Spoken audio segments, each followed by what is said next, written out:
So every weekend, I've been going through an inner war. Either it's the weekend or it's whenever you have your days off. That's your weekend, right? But I say that because, man, we've been heavily programmed to just like, okay, when a weekend comes around or when your days off come around, it's just time to rest. It's time to chill.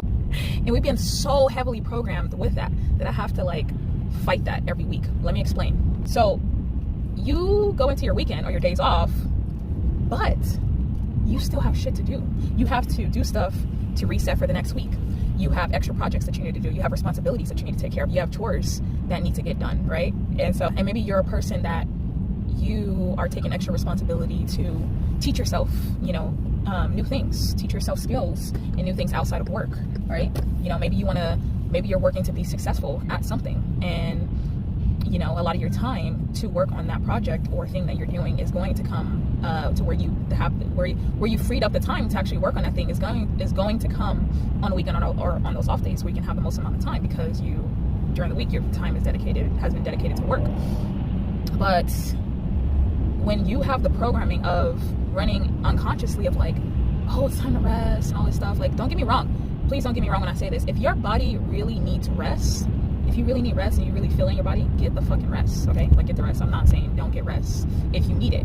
But when you aren't using the tools necessary to make sure that you are mentally and emotionally stable, when you go into your off days and you go into that programming and the inner war of, basically you're gonna end up fucking off if you're not using right tools to keep yourself mentally and emotionally stable.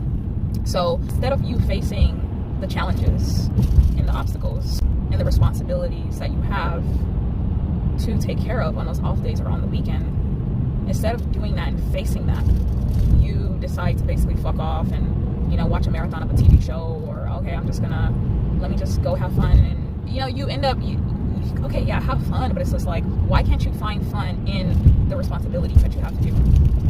How can we find the tasks and projects that we're working on, the skills that we're trying to learn, and then also in the transitions in between those tasks and those responsibilities? How about we find fun in doing that stuff? So anyways, if you don't do that stuff, you're not working on yourself, you're not using the tools to keep yourself mentally, emotionally stable, and you don't have the right support. I have to keep coming back to that. When you don't have the right support system, it's so easy to fuck off and ignore your responsibilities, ignore the challenges and the obstacles that are in front of you, ignore teaching yourself to learn new things and be consistent with it, which is really hard to do, by the way. But you have to be consistent in order to make something work, is to see it all the way through, right?